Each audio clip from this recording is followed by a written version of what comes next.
Hello, everyone, and welcome to Wild Sports Talk alongside the Asian Skip Bayless, Isaiah Leong, and James Gonzalez. I'm Lauro Antonio. Welcome aboard to a brand new episode of Wild Sports Talk. We got a lot of NFL news to talk about, and we are going to be reacting to Matt Ryan going to the Indianapolis Colts and how does it shake up the AFC South with that acquisition for the Colts, and if the Colts are ready to be competing for a Super Bowl with Matt Ryan, and see if they just close the gap on Jacksonville and Tennessee, even though that the Houston Texans are now dead last in the AFC South. And also talking about some more NBA news about the Lakers beating the Cavs and LeBron's homecoming. And then for baseball, we are going to rank our top 5 starting pitchers. You don't want to mess up with that.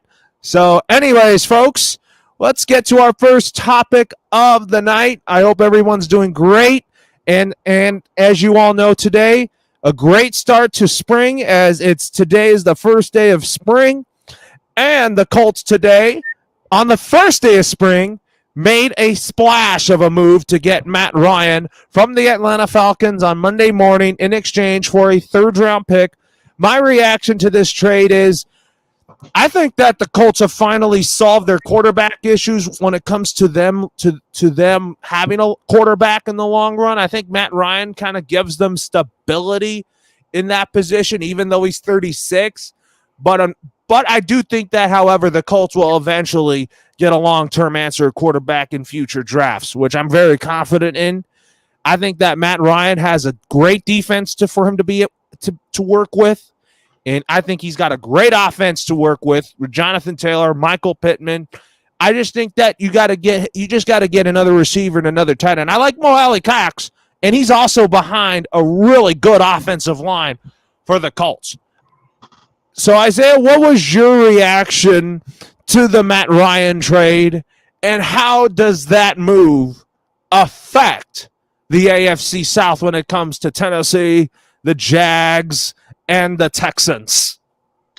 Well, my first reaction when I woke up this morning and saw the news that Matt Ryan was now an Indianapolis Colt, my reaction was like, boom! That was my reaction. I was completely mind blown over the fact that the Colts got Matt Ryan. I totally didn't expect it. I was on my phone this morning. I quickly woke up, checked my phone because, the last several days I've been, just waking up, and then all of a sudden I go check my phone to see if my Oakland A's made any trades, and just would leave me heartbroken. But instead I saw breaking news, Matt Ryan to the Colts, and I was like, are you serious? Are you serious that Matt Ryan got traded to the Colts? Like, wow, man. Wow. And that was pretty much my reaction to the news. And I think it was also a lot of people's reaction to the news when they saw that. It was like, wow, man, Matt Ryan, like, he's a long time legend quarterback of the Atlanta Falcons. It would be so weird to see him playing in a different uniform next season, and for him to go to the Colts, a team that was just missing the quarterback. It was just wow. And for the Colts, Chris Ballard and the Colts pulled off Matthew Stafford to the Rams 2.0 today. This was a Rams Stafford-like move from last year. The Indianapolis Colts, like you mentioned, Laurel, they have a stacked team. They've got the running game with Jonathan Taylor, one of the best running backs in the NFL.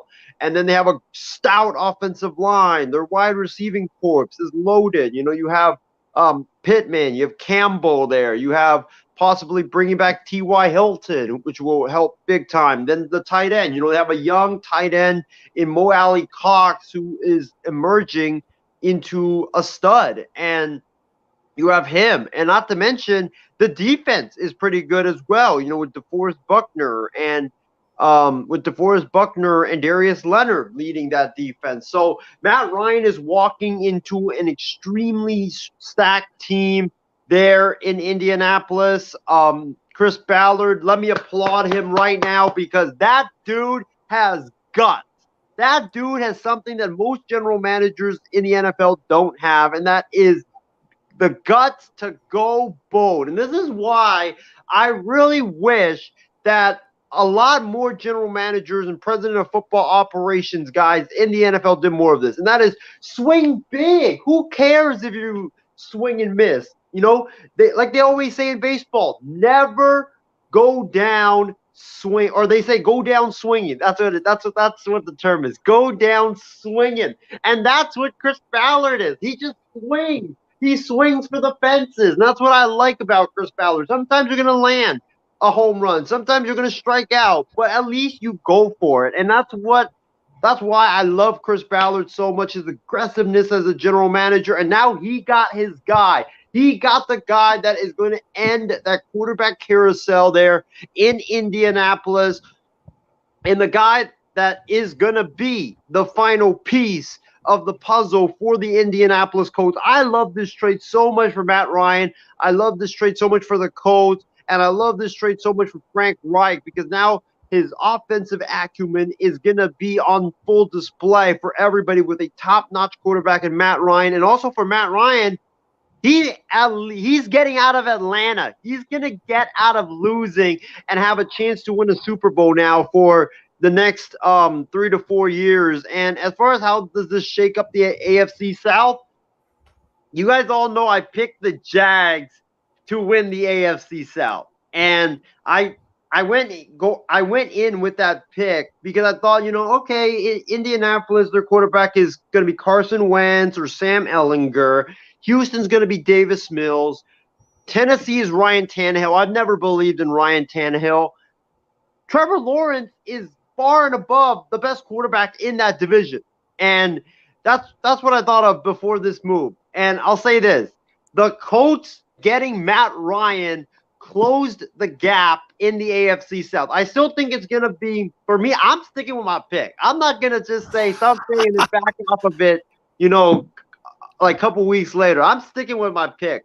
I think Jacksonville will still win the division, but I think the Colts have definitely closed the gap because they got the quarterback now, plus their supporting pieces are great. Tennessee, Indy, and Jags will battle it out for that division, but it's now become a much closer race than I anticipated. For me, it is. Like, I'm going to still stick with Jacksonville, Isaiah, but I'm right now kind of torn because I love Mike Vrabel and what the Titans are doing. I love Derrick Henry. I think you have him for a full healthy season. I think Tennessee's in a good spot. The Colts just got stronger with Matt Ryan, and the Jags. I love Doug Peterson. I love I'm excited what he's going to bring to the table there. But I just think that it's going to come down to 3 teams between Indy, Tennessee, and Jacksonville. That's what I think, and then Houston's just looking up to those teams now. But I do think that the AFC South is going to be an exciting division. It's not strong as other divisions is what you could think, but I do think that it's going to be a decent division though, but it's still a wide open division though. James, what was your thoughts on Matt Ryan going to the Colts, and how does it shake up the AFC South? Well, first of all, this is really bad for the Falcons to only get a 3rd-round pick in this draft for your franchise quarterback. Probably, the best quarterback you've ever had on the Falcons. Probably Michael Vick's probably second on that list, and then a host of others, Burkowski, Chandler. Anyway, to only get that for your franchise quarterback and for a salary debt cap hit of $40 million, that's really bad for the Falcons. They got fleeced on this deal. It feels like robbery, but I'm happy, like Isaiah mentioned, for Matt Ryan to get out of Atlanta. I know he tried his darndest to do whatever he could in those 14 seasons there with the Falcons, but we all remember the one problem, and losing in that Super Bowl against the Patriots, that was awful. And they never recovered from that. I mean, sure, they went to some playoffs, but you don't recover from that unless you're strong-willed, unless everybody's committed. It just wasn't the case. So the pressure is really on for Matt Ryan now to go to the Colts here, to go to a new conference, a new division here.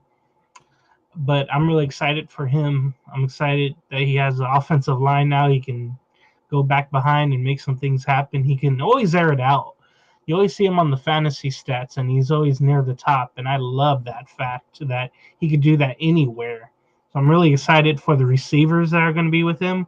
I know the Colts just got rid of Pascal, but they also have Pittman, Hilton, the tight end there, Alice Cox. But I'm hoping they add some other receivers, and they're going to do that through the draft, I suppose.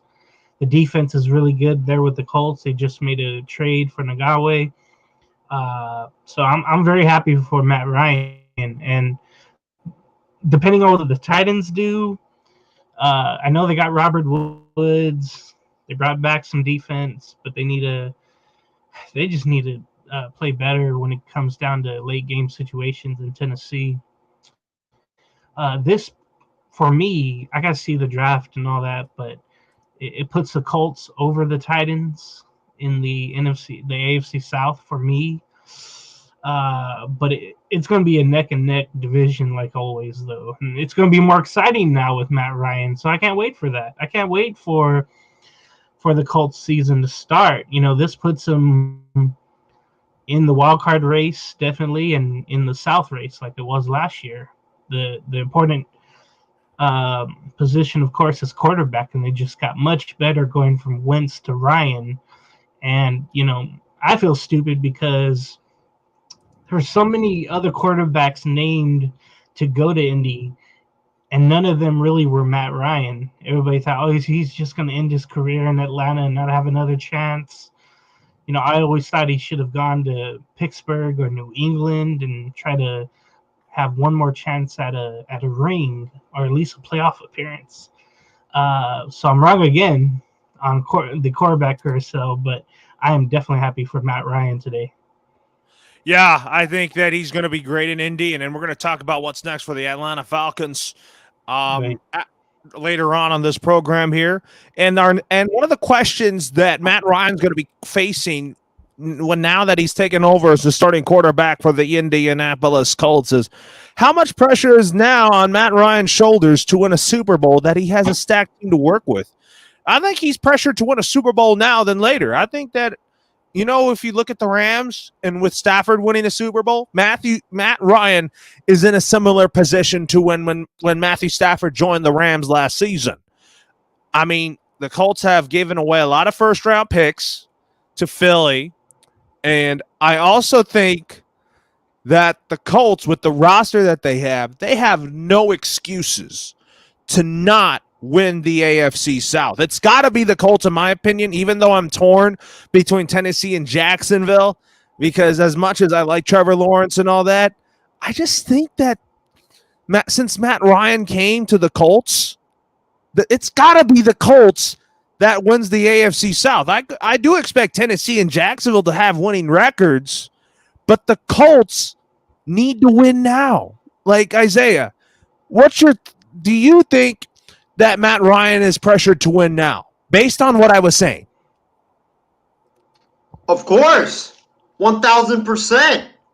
Matt Ryan has no more excuses now not to win a Super Bowl for the Indianapolis Colts. He has to at least get to a Super Bowl for this to be considered a success for Matt Ryan and for the Indianapolis Colts. Everything is now on the line in terms of Matt Ryan's legacy the next 2 to 3 seasons in Indianapolis. Matt Ryan Matt Ryan's got 2-3 years to win a Super Bowl with the Indianapolis Colts, because you're in a position like Matthew Stafford now where you have a great coach in Frank Reich, who's just a genius offensive play caller and a play designer and a schemer. You have, one of the best running backs in the NFL in Jonathan Taylor. You have wide receivers. You got Michael Pittman, who's turning into a stud last season. You might bring back T.Y. Hilton. I think that would be good. The defense is loaded, with Yannick Ngakoue and also DeForest Buckner leading that team, and also Darius Leonard. Matt Ryan has no excuses whatsoever to not deliver another Super Bowl championship to the Indianapolis Colts. If he can't get it done in the next 2-3 seasons, this will be a total failure for the Indianapolis Colts and also for Matt Ryan. Matt Ryan's legacy will take a massive hit if he doesn't deliver a Super Bowl to the Colts in the next 2-3 years. You're definitely right about that. And I do think that the Colts, they have a great team, and I'm looking forward to seeing what they could do this season. James, I'm going to go to you on this. How much pressure is now on Matt Ryan's shoulders to win a Super Bowl now that he has a stacked team to work with in Indianapolis? Well, one Matthew won a Super Bowl. I would love to see this Matthew win a Super Bowl, and I'm going to be real happy if that happens. Matty Ice, of course, one-time MVP, 4-time Pro Bowler, one-time All-Pro quarterback. That's pretty tough when you got all these great quarterbacks. He's durable. The pressure is definitely going to be on, not only in the division with Tennessee, but all of the AFC, all the stacked quarterbacks in the conference. It's going to be very tough. I don't see them winning a Super Bowl because you got the Chiefs, you got the Bengals, you got the whole AFC West. You got maybe the Ravens making a move, but and then some other teams in the AFC. So it's going to be very tough. He's 36 years old. Time is running out. You hope that he's able to go out on top, but the pressure is on not only in the division, but in the conference. And that's going to be very tough. They need some things to go their way. They need Jonathan Taylor to be as great as he was the last 2 years. They're going to need another receiver, like I mentioned. Maybe better tight end. But they're going to need a lot of things to go their way in order for them to get to the Super Bowl and even win it. Yeah, you're absolutely right. I'm actually, even though I'm torn, I think Jacksonville's going to be good. I kind of think that with Matt Ryan, now a member of the Indianapolis Colts, I got to pick the Colts to win the AFC South now over Tennessee and Jacksonville just because they're the better team. And I think that if you look at it, their time to win is now. And I think that Indianapolis is due for a home playoff game with Frank Reich. This team has gone through so many different quarterbacks since Andrew Luck retired. And like Isaiah said, Matt Ryan has ended the quarterback carousel for the Indianapolis Colts for the time being. So where do I think the Colts rank in the AFC following their trade for Matt Ryan today? I think the Colts are right now the fourth best team in the AFC. I think they're behind Cincinnati. They're behind Buffalo. They're behind Kansas City. So I just don't think that the Colts are ahead of their caliber. I just think that in my opinion, the Colts are probably going to win this division. Not easily, but it's going to be a very close race. Isaiah, where do you think the Colts will rank following the Matt Ryan trade? I say fourth, in my opinion, in the AFC. Here's the thing. I don't even have them number one in their own division. And, we can go back and forth on that. I'm sticking with my pick. I'm still going with the Jaguars to win that division. I'm not going to back away from that pick. But in terms of where they rank right now in the AFC, I think you got to look at it this way. I think you definitely got to have the Chiefs up there. The Bengals have to be up there. And then when you look at it, Chiefs and Bengals are probably number one and number two. I think then you probably have to go with, I'm trying to think of the teams, but are you talking about Buffalo? Buffalo is another one. Yeah, thank you, Laura. Buffalo is another one that's up there. Probably I'll put them at third. And then I'm going to put Denver up there. I like their team. I like what they have with Sutton, their wide receiving corps, plus their offensive line. Plus they got Russell Wilson, so I got to put them up there as well. The Chargers are definitely going to be up there with their quarterback and that defense. I'm going to go 7th, to be honest. I think right now, because the AFC is just so stacked. I think right now, they're the 7th best team right now in the AFC behind all those teams that I listed. And since John is here and I can, go off a little bit.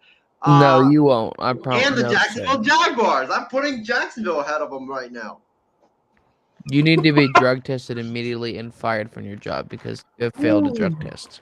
John, you surprisingly come on air. I mean, where do you rank the Colts in the AFC following the Matt Ryan trade?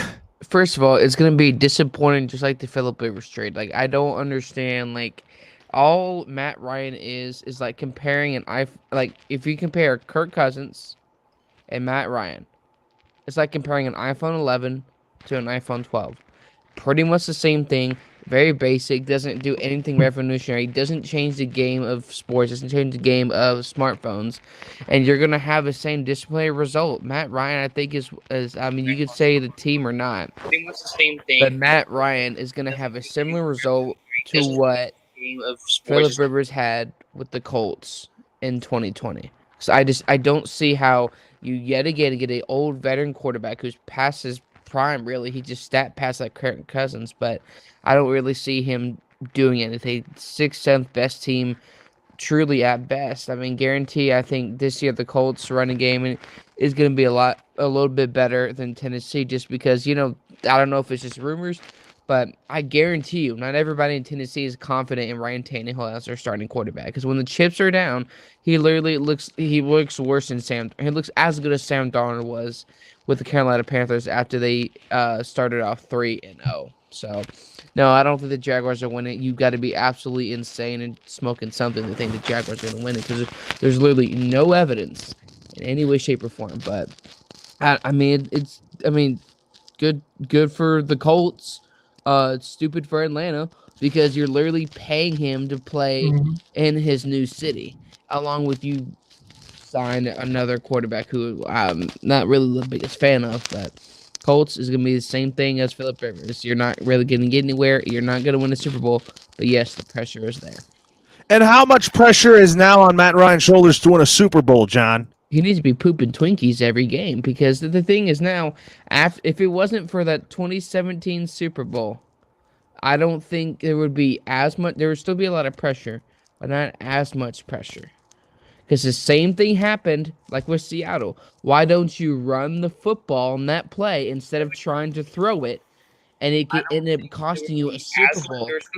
Wait, I think it made me think of another team that lost against New England for not running the football. Oh, wait, that was Seattle. And apparently the Falcons didn't learn from that 2 years later. So there's definitely a lot of pressure. I mean, this guy is literally the same thing as Kirk Cousins, stat pads, and I don't think they're going to have much of a difference than like the Colts did with Philip Rivers in 2020.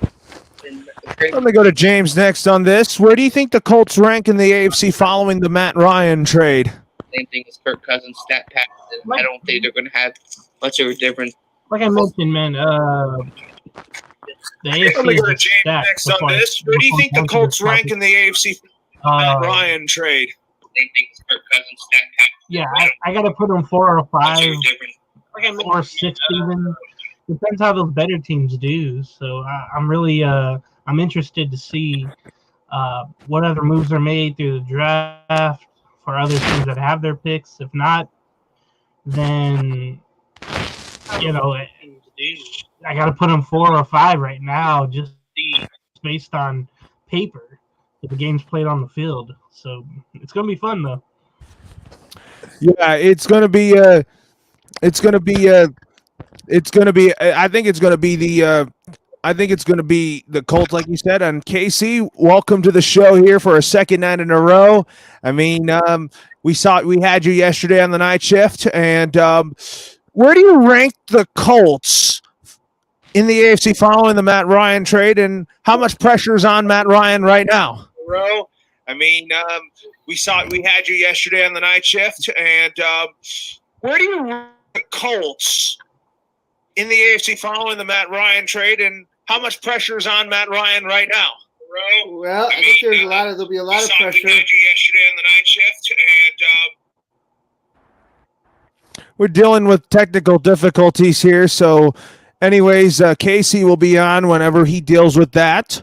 But anyways, let's talk about one team that won the Matt Ryan trade, which was the Colts, and talk about in the aftermath of the Matt Ryan trade, the Falcons signed Marcus Mariota to a 2-year deal to reunite him with Arthur Smith, his former offensive coordinator in Tennessee, and he potentially will be their starting quarterback, but I don't think that necessarily means that.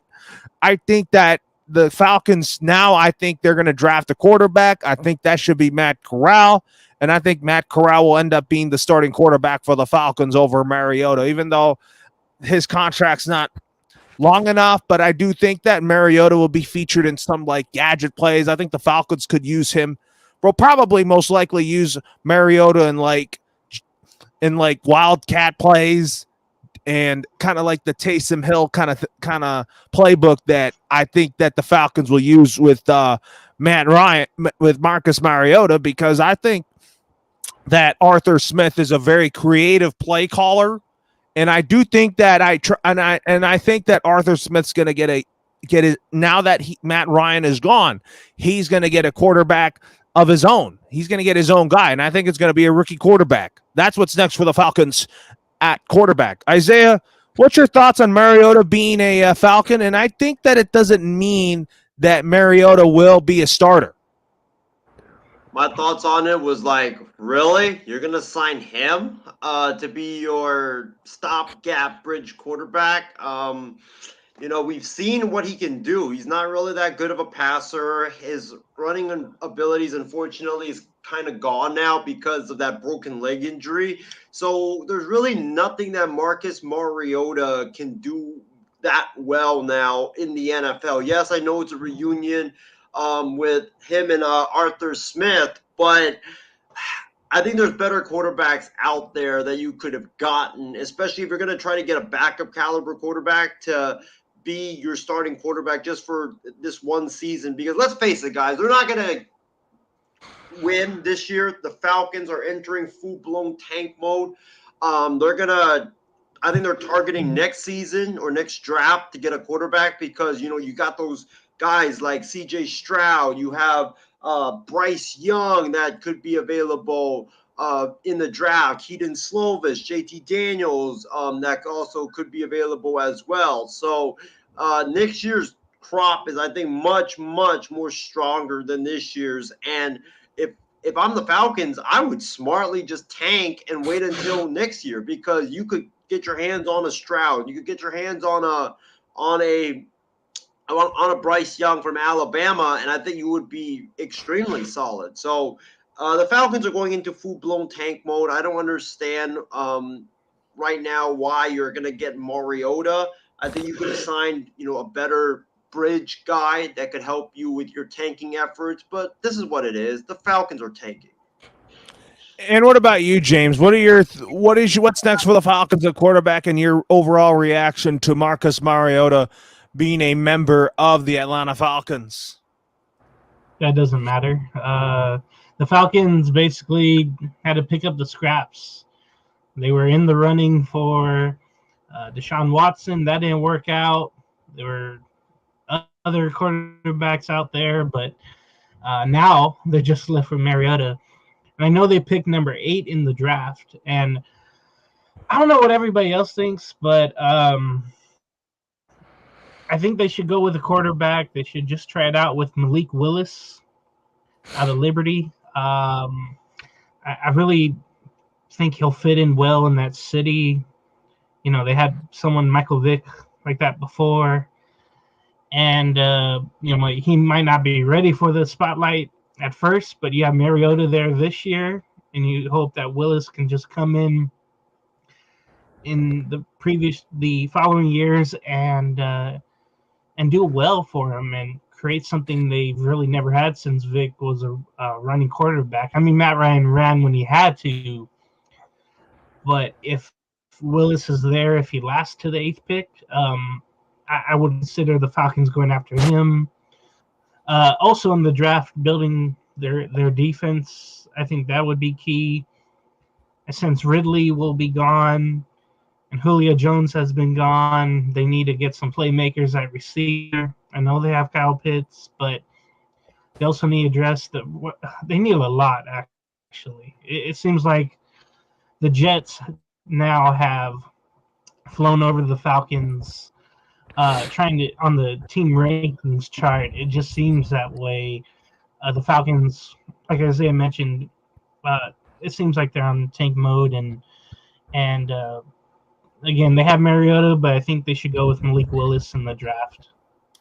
I would say, James, I would go with Matt Corral. I think Matt Corral could be really good for the Falcons in a way. Like, I think that he's gonna fit Arthur Smith's system, and even though he had that leg injury, I think that Matt Corral has what it takes to be a really good quarterback in the league.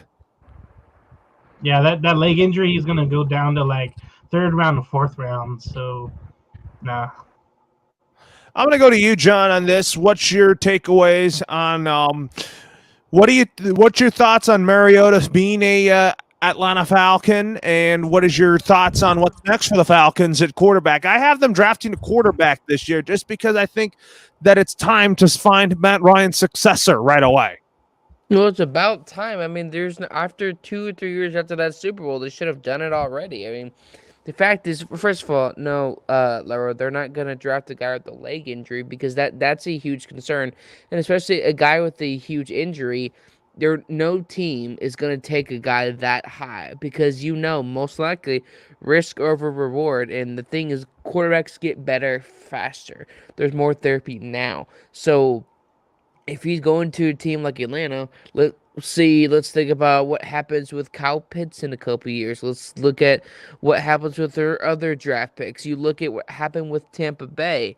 They're going to be, as long as Tom Brady is there in the next, let's say 2 to 3 years, I mean, you're going to have to draft a quarterback. But I don't think you get a guy with a leg injury just because, I mean, if you have that same concern, I think with Mariota, that's a problem now. I would love like a C.J. Stroud or the Bryce Young, because it would be interesting for him to throw that deep ball to Kyle Pitts and get that with Cordell Patterson there. If he can stay there, that would be very good in terms of like special teams and make RPOs or I don't know.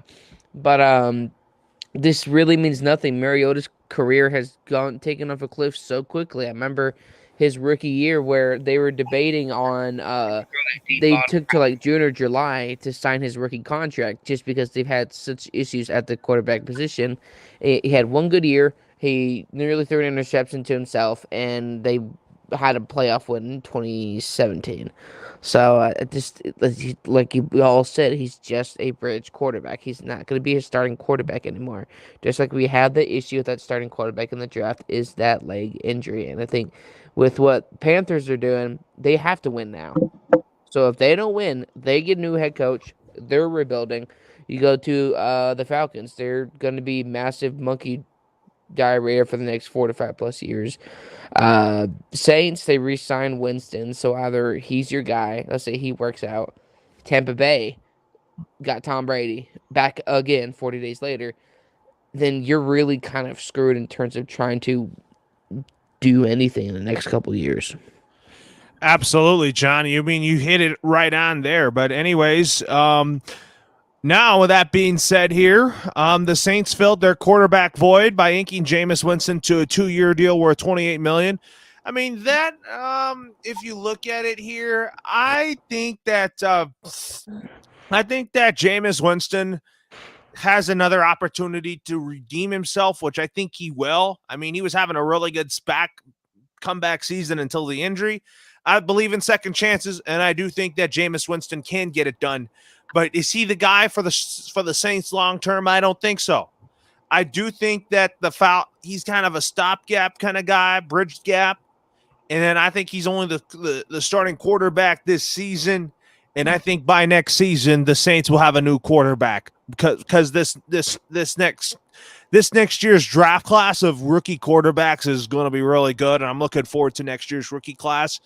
But this year's rookie class is not really that great. But I think that I have I think that Kenny Pickett and Malik Willis, to me, are right now the best quarterbacks in that class. And Isaiah, I'm going to start with you.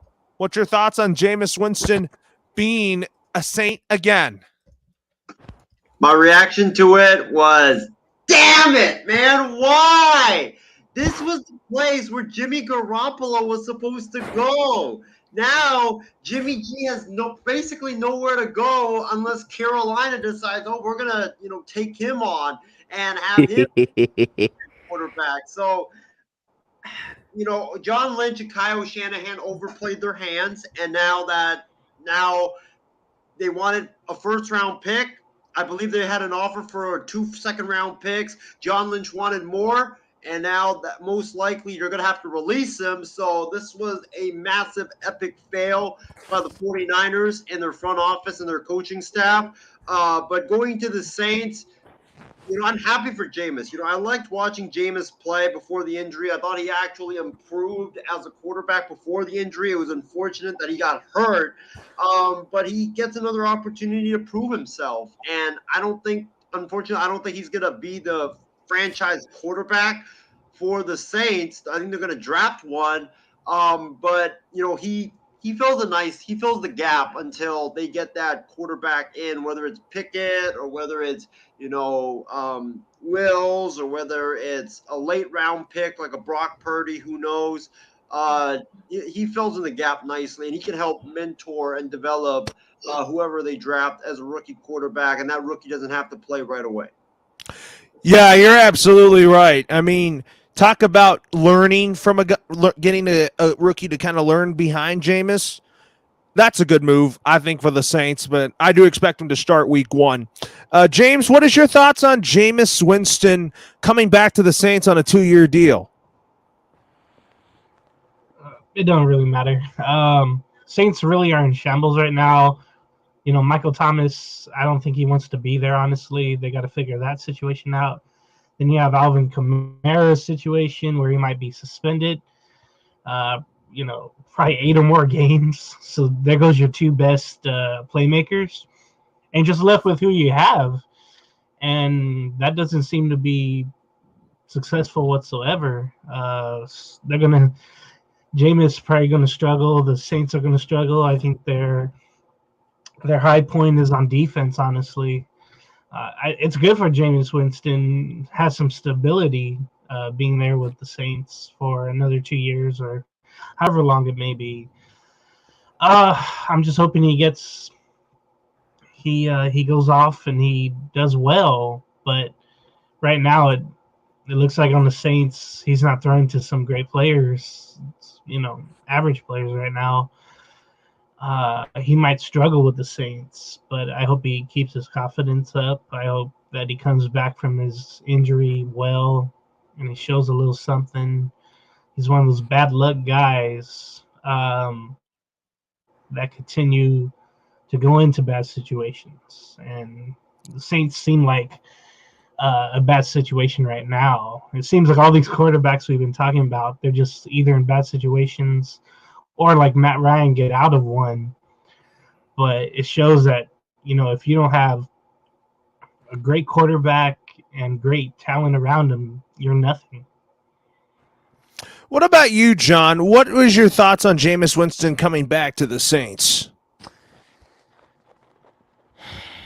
I liked it. Now I'm not even sure whoever their current head coach is going to be there in 3 to 4 years, because it is a full blown, the most painful rebuild. We said it with Atlanta, but this team specifically, with how many cap adjustments you've had to make. Cameron Jordan's going to retire in a couple years. You don't know the situation with Alvin Kamara. Even when he comes back, is he can be fully 100%. Michael Thomas and his Kim Kardashian drama, who knows where he's going to be, if he's even going to be in the NFL or on the Saints next year, because I'm surprised they haven't traded him already. Even though if I'm a team with all that stuff being posted and all the drama, I wouldn't want to trade for him either, because there's also uncertainty if he's going to wanting to play there. But, it's good, but I think now Winston is in a terrible situation. Either it doesn't work out, and maybe he goes to Carolina with Robbie. I'm just throwing hypotheticals out there, but I think if you're the Saints, you don't know what this rebuild is going to look like. It's not clear cut. We've seen teams rebuild. They have like 20, 30 million, give or take. The Saints literally have no money. And if you have to recap every situation and whatever you do with Taysom Hill, it's gonna suck. And then in a year or two, you're gonna have to pay your offensive line guy you drafted first round in 2020. So either your rebuild continues to succeed or you're continuing to hash the cap hit and then hopefully trying to have a quote unquote successful rebuild. Anyways, folks, with that being said, we have a question for everybody, and then we're going to answer it for you all. Who's under pressure to prove themselves next season? Last year was Derek Carr, and he really proved himself last season. And I do think that the Raiders still have a long-term future with Derek Carr at quarterback. Now, when he took the Raiders, when he got to play in his first playoff game in his career, I'm going to go with my guy, Tua Tagovailoa. I think that when he's healthy, he's really good, and I still have a lot of confidence in Tua Tagovailoa being the franchise quarterback for the Miami Dolphins. Although people don't agree with me on it, my confidence in Tua is still very high, and I think that the Dolphins need a long-term quarterback. Ryan Tannehill was good, but didn't work out after a certain number of years. But my confidence level in Tua is still very high, and I'm still confident in Tua that I think that he is still the quarterback of the future of the Miami Dolphins. I know John doesn't agree with me on it. I mean, sometimes my takes could be show otherwise, but okay. So John might not agree with me, but I think that Tua has more to prove him. I think Tua Tagovailoa is under pressure to prove himself next season. I mean, he's a good quarterback. He's led to the Dolphins to 2 straight winning seasons. I do think that a leap of faith is coming for Tua Tagovailoa. Isaiah, I'm going to go to you on this. I'm actually going to go to John first on this one. Who's under pressure to prove himself next season? Derek Carr or Tua Tagovailoa? I would say, obviously, I think Tua's a bond. I don't think he'll do anything. But I truly think, I'm not trying to pile on James. I think it is Derek Carr. I think at some point you talked about his disappointing playoff game, and obviously I want to thank the entire Raiders organization and James and Sel for giving our team that win. So I want to truly appreciate that. That was a great late Christmas gift. I truly appreciate that, James, and all the Raiders fans. But I definitely think it's going to be Derek Carr, because at some point, if it doesn't click with Davante Adams this year, obviously there's career narratives about Davante. We're not talking about that. We're talking about Derek Carr. If him and Davante Adams do not connect in the first 7 to 8 weeks, I think Derek Carr is out, because you see what Denver did with Russell Wilson. They traded for him a Super Bowl winning Pro Bowl All-Pro quarterback. You have, obviously, what the Chiefs are doing. The Chargers are literally making us, Cardi B said, they're making money moves. And then now you have the Raiders. I'm just not too sure. Like, if you look, I have to see Derek Carr's, I think, current contract. But I believe in so after this season, he's a free agent.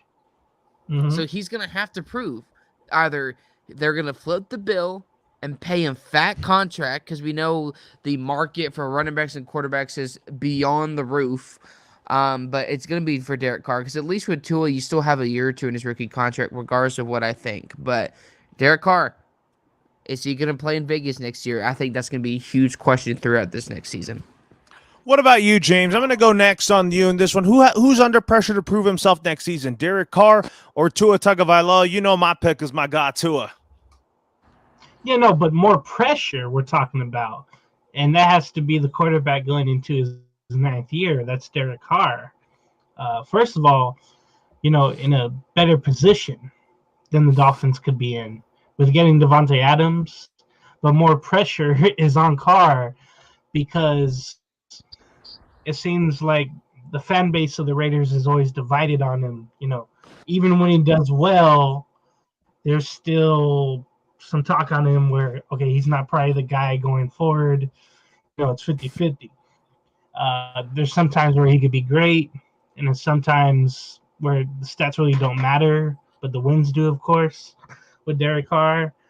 So just the pressure being in the AFC West, how stacked it is now, like John mentioned, that's more pressure than the AFC East has, honestly. The thing with Tua, the backup that they have now there with Teddy Bridgewater, that's a little cushion there, and I hope it makes him play even better than what he has done. Yes, he's led him to winning seasons, but not to the playoffs. So that's got to be the next step for the whole Miami Dolphins team. And bringing in the new head coach that they did, it's going to be interesting to see how he fits around this offense. Hopefully he does well. I know that, he's your guy, Loro, and all that, and I hope he does well. But in this instance, in this question, Derek Carr is under more pressure because of his contract. Tua's only been around 3 years. Derek Carr is going to his 9th season and a free agent year. So it's a real put up or shut up year for Derek Carr, and he has weapons now that he really never had before. You could say, with Crabtree and Cooper and Latavius Murray, okay, that was a great trio there of weapons. But now you got Waller and Jacobs, Adams and Renfro. So it's great. It's great to say that. But the pressure, though, is on Derek Carr way more than Tua, just because the Dolphins aren't really slated to do as well as the Raiders. That's just what I think. I'm going to go to Isaiah next. Who's more under pressure to prove himself next season? Is it my guy Tua or is it Derek Carr? The obvious answer is probably Derek Carr, and James and John made some excellent points on that. But you guys know me. I'm not a guy that goes with the obvious answer, even if the obvious answer is right there. That's an answer, all right. Right there in my face. So I'm actually going to do something that I haven't really done a lot of, and that is agree with Loro on a Tua take. For me, I think it's Tua that's under the most pressure because Derek Carr, he's made the playoffs. Tua, he has a new head coach and Mike McDaniel. You guys know when you have a new head coach who has a quarterback already there, that it's basically a one-year trial run. If that coach likes the quarterback fit with the offense and likes working with them and it's a great fit, then he'll keep him. But if, it doesn't work out, if McDaniel doesn't determine that, or he determines that it's not a great fit for his scheme and, he wants another guy. Remember, guys, next year's quarterback class is loaded from top to bottom. So Miami could easily just say, okay, Tua, he's more of a game manager. He's not like the worst quarterback in the league, but he's not the greatest quarterback in the league. And they could just be like, oh, okay, we'll just move on. We'll trade him or cut him, and we'll just get someone else from the draft because, it's not going to be the first 3 picks in the NFL draft next year. Like, their quarterbacks are going to be great and the rest are going to be garbage. It's going to be top to bottom, a really deep and really good class. So you could find quarterbacks late in the first round. So I think that for me, Tua's under the most pressure to perform, since if he doesn't perform well, then McDaniels is going to move on from him and he's going to go and replace him with a rookie that he's more comfortable with. So that's why this trial run has to go not good. It has to go great for Tua Tagovailoa. I do like either CJ Stroud or Bryce Young in Miami if it doesn't work out with Tua. I think Bryce Young is that typical quarterback that Miami is looking for. I think if you're an organization and you bring in a new head coach, you kind of side a little bit with the new head coach outside of your Freddie Kitchens because, hey, he's your guy. Let's see what type of offense he wants. And if he didn't feel that way, then, well, some of us may feel a certain way, and that's fine. But I definitely think it'd be interesting for Bryce Young or CJ Stroud and in Miami if it doesn't work out with Tua. Anyway, so go back to our comment section. Is that Casey King? We're going to pull up his comment right now. As he says, Derek Carr, as he's getting pieces around him, that's who he has the most under pressure heading into this upcoming season and needs to win a playoff game. He did well last year, but it's now time to go farther. As we have that comment just pulled up right here from our guy Casey King. He tried to join our show, but he was dealing with some echo issues and all that. But anyways, the Lakers and LeBron James go absolutely bonkers in the fourth quarter in his return to Cleveland. And Russ Westbrook and DJ Augustine added 20 points to help the Lakers roll past the Cleveland Cavaliers and win their second of their last 3 games. Isaiah, I'm going to start with you on this. What's your thoughts on the Lakers 131-120 win? And do you think that this is a start for the Lakers to start getting hot right now? Well, I'm not going to say that it's a start just because there's been many instances where we said that, oh my God, this could be a start. This could be the turning point. And the Lakers just let us down and lose like 5 out of their next 7 games. So I'm not going to go that far. I'm going to say this. I watched the game from start to finish, and there's something different about the Lakers team that we've seen the last 3 days or 3 games as opposed to what we've saw the rest or the first the first part of this season prior to the last 3 games. There's something different about the last 3 games. The energy is much better. The effort is much better. They're showing heart. I mean, they're diving for loose balls. Reeves, Monk, everybody, not even just the young guys, but the veterans are diving for loose balls as well. And I think that right now, when you look at it, Frank Vogel, if you look at what he's done the last 3 games, even though the Lakers lost to Washington and they blew a 16-point lead, but it was still a close game, is the fact that he's played more of the younger players, like Reeves, like Wenyen Gabriel, like Monk, like Johnson. And I think the veterans, by them seeing that, it's fed to them too. It's fed to them that, hey, these guys are hustling. These guys are giving energy. These guys are giving them all. These guys are giving it like, this is game 7 of the NBA Finals. We got to show that effort or else we're not going to play. I mean, the young guys have already taken our spot. So it was great to see the Lakers do what they did today. LeBron was outstanding in the game, especially in that fourth quarter. I mean, just jacking up shots that literally nobody besides him on planet Earth could have hit those type of shots. But I think it was Westbrook stepping up. I mean, Westbrook's been more controlled the last 3 games, which has been great to see. Reeves was tremendous, especially on defense.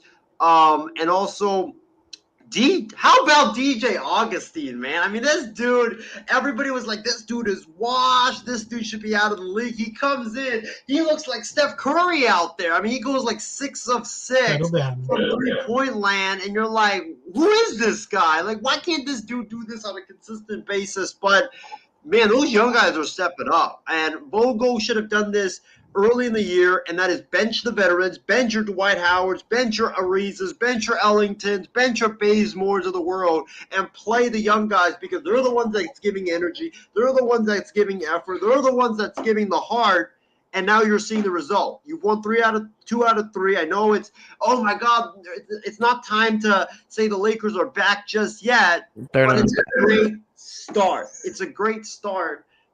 To see, and it's been much improved. The Lakers have had instances where it's one game they play like this, where they give all their heart, all their hustle, all their energy, give great energy, and then the next 4 games they just play like crap. But the last 3 games, I've seen a much better energy from the Lakers, and there's something different about the last 3 games from this team. I'll give you that, and maybe it's this team activating playoff mode. Who knows? Who knows? Maybe that's what I've noticed. That's what these Lakers. What about you, James? What is your overall thoughts on the Lakers' win over the Cleveland Cavaliers and LeBron's homecoming? This is gonna sound stupid, kind of, but it was a tale of 4 quarters. Cleveland won the first, LA won the second, Cleveland won the third, but LA won the most important quarter, which was the fourth. LeBron always coming back to Cleveland there, always wants to do well, and he did that tonight with the triple-double, 38 points, 12 assists, 11 rebounds. Westbrook with 20, Stanley Johnson and Monk with 12 and Reeves with 11. But yeah, I'm very happy about DJ Augustine because he was bouncing around the league, from Orlando, before that Charlotte, wherever else he was. And it's good to see him get some run. There's these veterans coming in off the G League or off the street coming on and playing this year because of COVID. But this time he just found a place, hopefully to play and hopefully in the play-in. And I like what Isaiah mentioned because with Carmelo only playing 14 minutes, he had 5 rebounds and 5 points. It's good maybe for him and Dwight Howard to take a step back and let those young guys play. And I think also LeBron probably gave everybody a speech, hey, don't let me look bad in my hometown. And I think they really showed that tonight. For John's Cavaliers, it was going to be tough without Jared Allen, missing him the whole rest of the season. Darius Garland had big 29 points, Markkanen 18, Stevens 16, Mobley 13. I think if he would have done more, they probably would have had the game a little closer. LeVert with 13 off the bench, Carl with 12. LeVert's going to have to really step up for the Cavs, missing that Allen scoring, but the defense as well and the blocking. That'll have to come up with Mobley having to do way more of that, way more of what you're asking the rookie to do. So I think it was a good win for the Lakers, a good win for LeBron not to embarrass himself in his hometown. I'm going to go to John next on this. And what's your thoughts on your Cavaliers losing to the Lakers in LeBron's homecoming? Unlike first of all, I don't know why you're laughing when you said this Lakers team will have 70 wins and then literally have 45 losses. So I don't know where the laughing's coming from, considering y'all aren't even going to make the playoffs, much less the play-in tournament. But I mean, congrats to LeBron. I mean, LeBron, there's always been rumors of him coming back to Cleveland, blah, blah, blah. But, I mean, I give the Lakers full credit. But the fact is, at the end of the day, they're not making the playoffs. They're not making the play-in tournament. This is just to get some good stories in there towards the end of the year. But they're not making the playoffs. That's absolutely delusional. Yeah, John, by the way, the Lakers are playing. They don't deserve to not only make the playoffs, they don't deserve to be in that play-in tournament. By the way, they're playing right now. But exactly, it's about consistency, and they haven't done that all year. And I tried to tell people, Westbrook, LeBron, it's not going to get to the finals. It's not going to get to the second, third round. And some people thought I was crazy, but turns out having a cast of the Golden Girls on your roster doesn't equate a championship. Now, that being said, Tyrese Maxey came up big for the Philadelphia 76ers, dropping 28 of his 28 points in the second half to help the Sixers drop. Jimmy Butler and the Miami Heat 113-106. Isaiah, thoughts on this game? And I'll tell you, the Philadelphia 76ers, they are getting hot. They're playing really good basketball lately, and I'll tell you what, this is a better team without Ben Simmons. This reaffirms what I've said ever since the James Harden trade was made. The Philadelphia 76ers, not only are they a better team without Ben Simmons, but I think they're going to the NBA Finals. I've said this on numerous occasions. You got your Harden and Embiid duo. I mean, they look like the second coming of Kobe and Shaq out there with the deadly. Whoa, no. Yes. I'm gonna say they look like the second coming of Kobe and Shaq. And no, they had a three-peat. Stop it. Hey, I'm not saying in terms of championships. I'm saying in terms of talent-wise, they look like the second coming of Kobe and Shaq as John leaves for the night. Goodbye, John, and hopefully you have a great night. But Tyrese Maxey is out there. I mean, he's a great part of their supporting cast. He's looking like, a third star that they have there in Philadelphia. Plus, you have your Danny Greens. You have your Paul Millsap, who is a very underrated addition to the Philadelphia 76ers. You have all these pieces, and now to complement your superstars. And I know Doc Rivers, everybody gives him flack for his, bad coaching and choking in the playoffs, but I'd rather have Doc Rivers than what's his name than Frank Vogel, to be honest. So I like Philadelphia. I like Philadelphia. Philadelphia, they're going to go deep in the playoffs. You can mark my words on it. Miami, they're going to be there in the end. I think this was a preview of the Eastern Conference Finals. I don't think this is an indictment on both of these or on any of those two teams. Miami just got unlucky towards the end. They missed a few shots, and in these games, whoever knocks down the clutch shots are going to win the basketball game. And Philadelphia did it, Miami didn't, and that was the result. What about you, James? What's your thoughts on the Philadelphia 76ers beating the Miami Heat?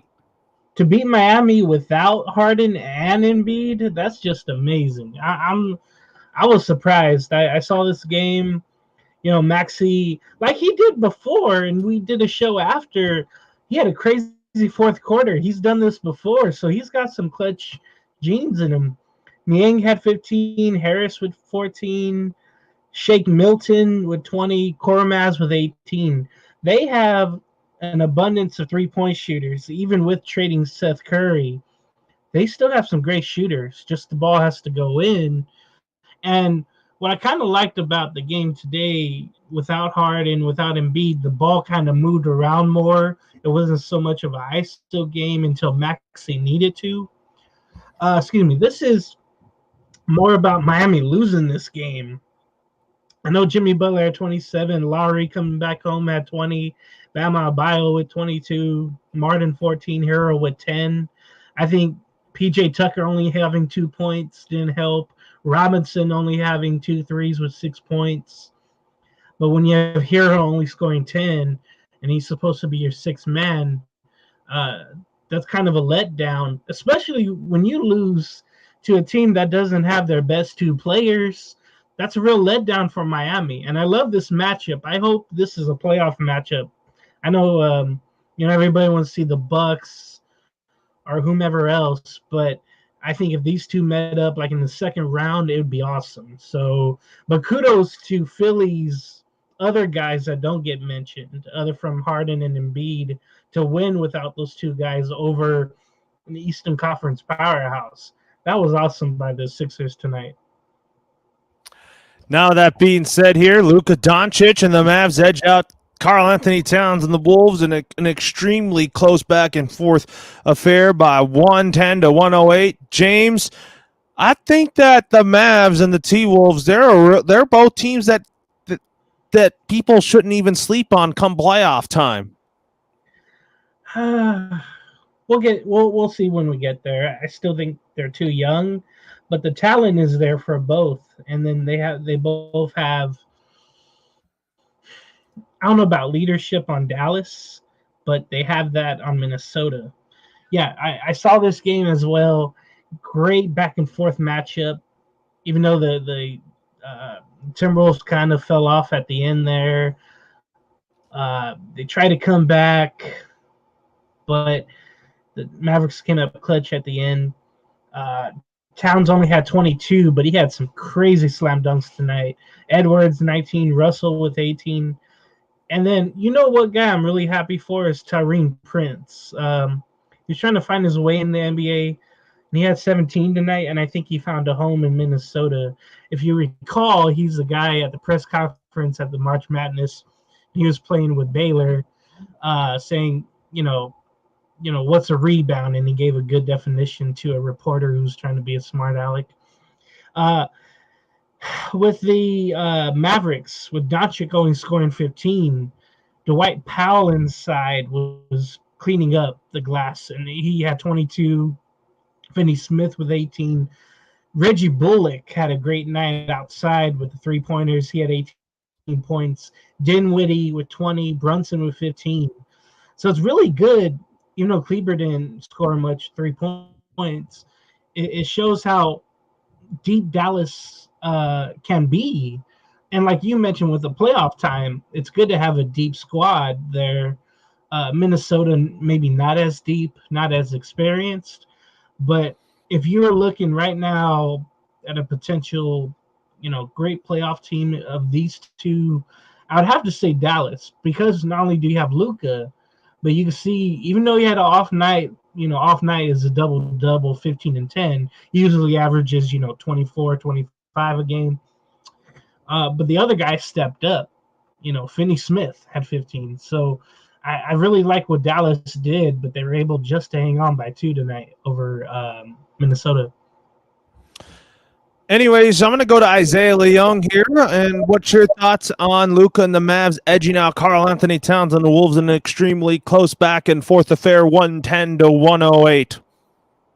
I think that this was the win of the year from the Dallas Mavericks. This was probably the most impressive win that they've had thus far, because when you look at it, normally when Luka Doncic, you look on the box score and Luka Doncic only has 15 points, you're thinking in your mind that, yeah, Dallas lost that game. There's no way Luka doesn't score 20-plus points that they win. There's no way. And not only did Luka only have 15 points, but he only had like 10 assists for the Dallas Mavericks, only 6 rebounds in 38 minutes of play. Like, he was not really that effective tonight. And I think most of it had to do with Patrick Beverley guarding him a lot on the defensive end. And for the Mavericks, like James mentioned, they're super deep. Reggie Bullock stepped up with 18 points. Dorian Finney-Smith, he had 15 points. Dwight Powell, 22 points, 8 rebounds. Spencer Dinwiddie, I mean, I love him coming off the bench. He's been an absolute monster with Dallas. He had 20 points and 8 assists in 28 minutes of play. So Dallas is very, very deep, extremely deep. And I think that, the Mavs, that depth is definitely going to help them come playoff time as they go deep into the Western Conference playoffs. But tremendous win by Dallas. Really impressive. Absolutely. But anyways, from one rising star to another, Celtics star Jason Tatum continued his torrent second half by scoring 36 points, and the Celtics win over OKC. Tatum had 36 points, 30 points, 32 points, 26 points, 31 points, 44 points, 54 points, 37 points, and 33 points in his last 10 games, and Boston is 9-1 in those games. Should Jason Tatum be in the MVP discussion?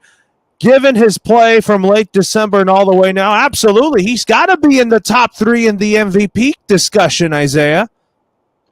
He should not only be in the mix, he should honestly win it, in my opinion. Because right now, when you look at Jason Tatum, he's doing things that you haven't seen from people since, the early 2000s? I mean, this dude is going off. 30-plus points a game every single night. You have had like so many 40-point, even 50-point games for the Celtics. And the Celtics were, a lot of people, including myself and Loro, we didn't even pick the Celtics to make the playoffs. We picked them to be in the play-in game, but we didn't pick them to make the playoffs. And they started out really, really bad this season. And when you look at where the Celtics went from there all the way until now, the big part of it is Jason Tatum. It's been Jason Tatum putting the Boston Celtics on his back and leading them to right now 4th in the Eastern Conference. It's been super impressive what Tatum has done for the Celtics. I think it's honestly the most impressive thing thus far in the NBA. I know you have your LeBrons, you have your Ja Morants, but right now, if we're going to go with MVP, I think Jason Tatum not only deserves to be in the conversation. First of all, if he's not in the conversation, then like cancel the vote, because that's absolutely ludicrous. But he should not only be in the mix, he should win it. He should be the front runner to win MVP right now with the numbers that he's putting up. And also, they're winning. They're winning right now, which is a big, big part of the success for the Boston Celtics. So yeah, he's definitely has to be in the mix. He definitely does have to be in the mix. And James, what is your thoughts on Jason Tatum's dominant game here? I mean, he's had really good games here, and he scored 36 points in the win tonight over the Celtics, over the Thunder, I mean. Yeah, let me make a point real quick about Luka only scoring 15. He had Beverly on him, so that's why he didn't score as much. For those who are interested to know, he could be a pest. And the thing with the Celtics, yeah, Tatum's doing it all, and then you got Jaylen Brown keeping up with him in the score box, and Grant Williams with 20, and Derek White with 18, Pritchard with 18. It comes down to what Beverly does for Minnesota, and this is defense for the Celtics. They just have to be a little bit better on defense. They gave up 123 tonight to Oklahoma City. They just need to square up their defense. I think when it comes to playoff time, if Tatum's doing his thing, that's great, but you got to stop the other team from having their little runs. You saw tonight, who was it? Shea Gilgeous-Alexander had 31. Trey Mann, who's coming on strong for Rookie of the Year, had 35. And then Baisley had 22. So they had 4 guys in double figures, but really high scoring for the Thunder. But it's just one of those games, I guess, for the Celtics where you can get away with it as long as you overscore the other team. So that's only my concern with the Celtics going as far as they can. But Tatum, he's doing what his idol did, and that was Kobe, where he scored 30 plus in all these games. He's becoming a threat. And my MVP right now, my race, it's tough because mine would be Embiid, Jokic, and then Tatum. And yeah, it's really hard to find anybody else. Maybe John Morant, but I think Tatum knocked him out from the top 3. Anyways, moving on from the basketball court to the baseball diamond, as you may call here, a letter detailing a 2017 investigation into the New York Yankees will become a public document 2 years after a federal judge ruled it should be unleashed. Plaintiffs a lawsuit over a daily fantasy ramifications of the electronic signs stealing in baseball alleged that a 2017 news release from Commissioner Rob Manfred hid the full findings of what MLB discovered the Yankees had done. The letter's impending release will reveal any differences between what Manfred said public about his feelings and what was revealed in private. And Isaiah, what is your overall reaction to this?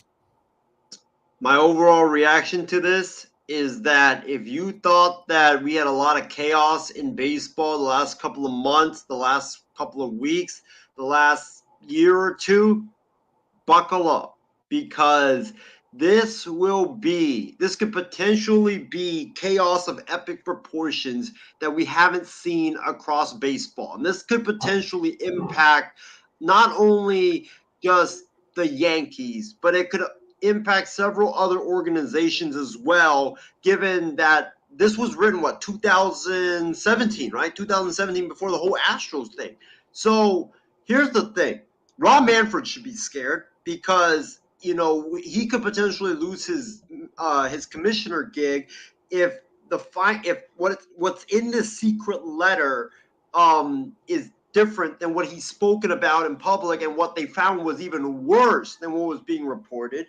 The Yankees should definitely be scared. And that's why the Yankees have been pushing MLB and pushing the courts to not let them seal the letter. And here's the thing.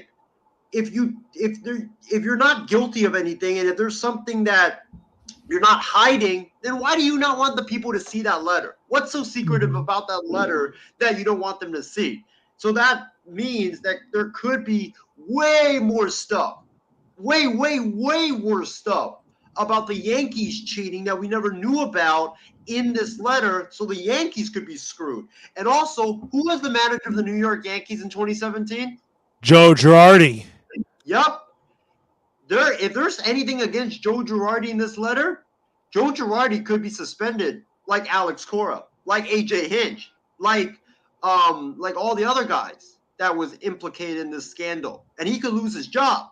So this could not only affect people in baseball, but it could also, and the Yankees, but it could also affect a lot of people in other organizations, like a Girardi, who could potentially lose his gig with the Phillies before the season even gets started. So buckle up, folks. We are in for a wild, wild ride.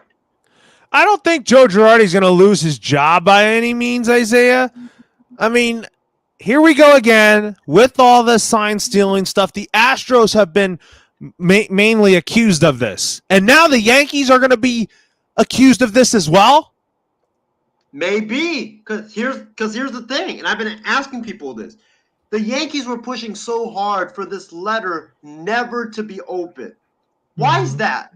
If you're pushing for this letter never to be open, that means there's something big time. There's a big time bomb in there that you want to hide. And who knows? Once this letter opens, I guarantee you all hell might break loose because of what's in it. If you think the Astros thing was bad, think about what if the Yankees get caught cheating. Then what are you going to do? Like, there's going to be a lot of stuff that goes on. This is only the tip of the iceberg, fellas.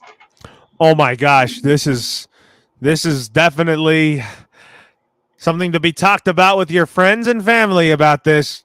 And you better be buckled up for all this chaotic baseball news now that the Yankees could be in under investigation on this sign stealing scandal. James, what's your overall thoughts on this? Are the Yankees kind of like the Astros 2.0 in this latest development on this newest scandal in baseball?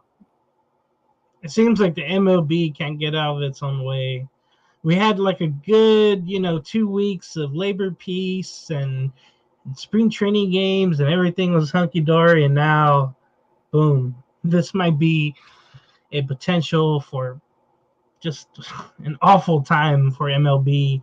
It already is with the commissioner. It seems like he was kind of covering up whatever the Yankees are accused of by these DraftKings users. I know the users sued MLB and the Red Sox and the Astros for the sign stealing scandals. The integrity of their bets was ruined, but not the Yankees. But I really want to see the evidence from the Yankees here. Basically, I think with them not wanting the letter to come out, they're guilty by association, honestly. And it's a bad look for Rob Manfred already. He's had so many bad looks. He called the World Series trophy just a piece of metal. And I know for Dodger fans, that really made you mad, Loro, I'm guessing. Just to call the trophy a hunk of metal that doesn't matter. Well, it matters to, the opponents that the Astros played. It mattered to everyone. And now you have this where, the Yankees were benefiting from, possible signs being still stolen and all this. And it just seems like the team's reputation will be damaged. The Yankees would be, if all this comes out. And I know in court they're going to try to keep it out. But this might make Rob Manfred look really awful, and to the point where I hope the owners get together and they say, hey, we can't have this guy. I know, he's on our side with the money and all that, but he's making all of us look bad and the league look bad. So I know the judge mentioned he's seen the letter, the judge in this case, and he's mentioned there's no reason to keep it sealed. The content's already public knowledge. So the fact that the Yankees did cheat is there, but that's not shown. But the Red Sox and Astros, the Apple Watch issue, and then the whole bang of the Astros issues, those are already out. So now we just got to catch the Yankees and the commissioner covering up for New York. And hopefully that does come out. I know it's going to be a stain on MLB, but something has to give right here. And I hope, the evidence comes out that the Yankees are guilty of things and the commissioner is, and swift action can be made on both.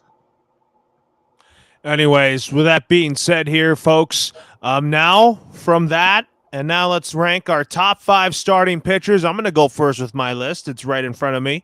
Max Scherzer is number 1 on my list, along with Jacob deGrom. Number 2, number 3 is Garrett Cole. Number 4 is Corbin Burns. And to round out my top 5 starting pitcher list, it's Walker Buehler. Number 5 from my Los Angeles Dodgers. What about you, Isaiah? What's your top 5 starting pitcher list? I took literally an hour to make this list because I looked at all the pitchers. There's so much. You can make a case for this guy to be in the top 5, this guy to be in the top 5. Like, there's just so many great pitchers in the game of Major League Baseball. But I came up with my list. For me, I got to go, and this might be like a really, really bold, or let's go 5-1. All right, let's go 5-1 to start.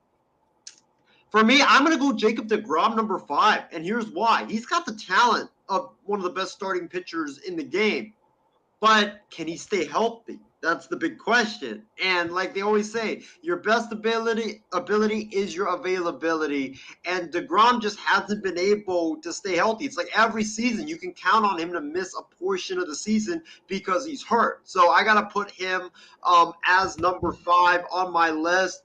Number 4 on my list, I'm going to go with a guy that I don't think a lot of people really have talked about, and that is Shane Bieber of the Cleveland Guardians. I mean, this guy is a tremendous pitcher. He strikes out a lot of batters throughout his time with the Indians as a starter.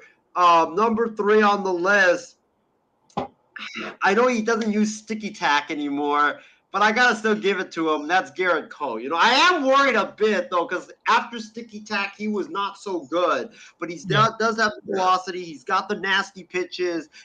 He racks up a lot of strikeouts, and he's just dominant when you need him to be dominant. And he's a workhorse, too. Like, he can go 9 innings for you, and that's an easy task for Garrett Cole. So he's number 3. For me, number 2 is going to be a shocker to you guys. Zach Wheeler. And I saw what he did with the Phils last year. Zach Wheeler dominated, man. The guy pitched over 140-plus innings. He was tremendous. He was one of the Phillies' best pitchers when they needed him to go 7 innings. And the last start, he threw like over 130 pitches. He said, oh, no problem. I'll go 140 pitches and pitch a complete game. So he's just tremendous. He's got the stuff. He's a workhorse. He's a guy that is nasty as well, racks up the strikeouts. He's durable. Hopefully I didn't just jinx that right there. And then you have breaking news, Zach Wheeler is Tommy John. Hopefully I didn't just jinx that, but he's my number 2. Number 1, it's easy, Max Scherzer of the New York Mets. Tremendous repertoire. He's very durable. The guy is still pitching at a high level, even in his late 30s. You got to give it to him. He's the best pitcher in Major League Baseball.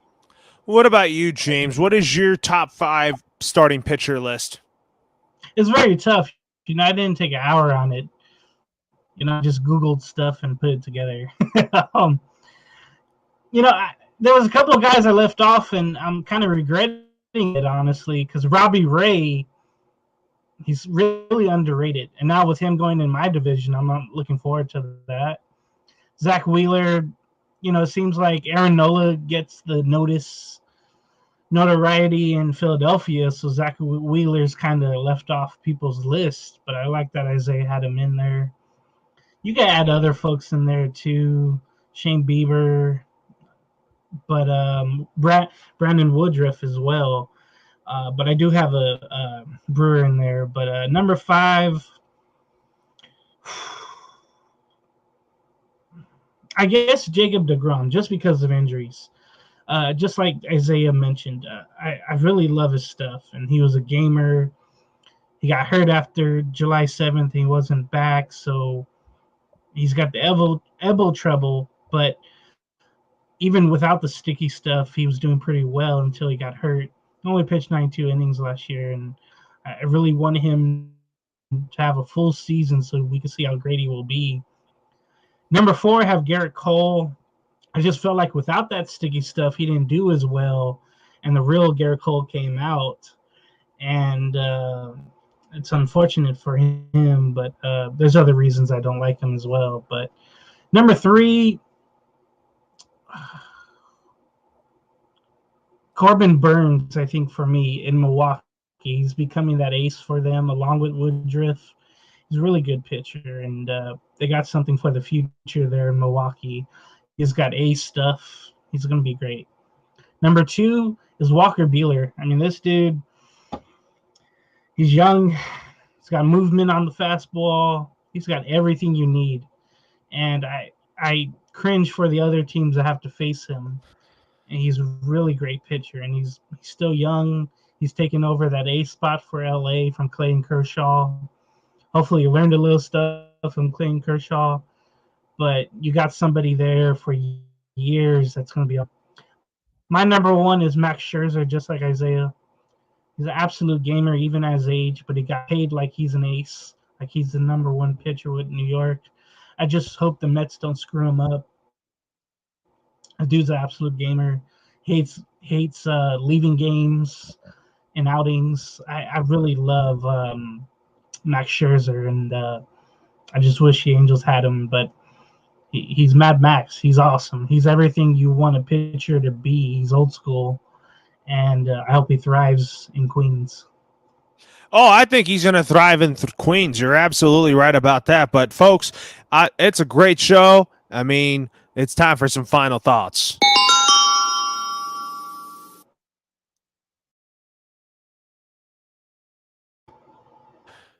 Next Wild Sports Talk Show will be on Friday night. Be sure to tune in for that. And, James, what are your final thoughts? Great show as always. Happy to have John and Casey in and Isaiah. It's just amazing as I really get back to the MLB thing with the Yankees. It's just amazing how, teams in the New York area kind of get the benefit of the doubt when it comes to the sports leagues.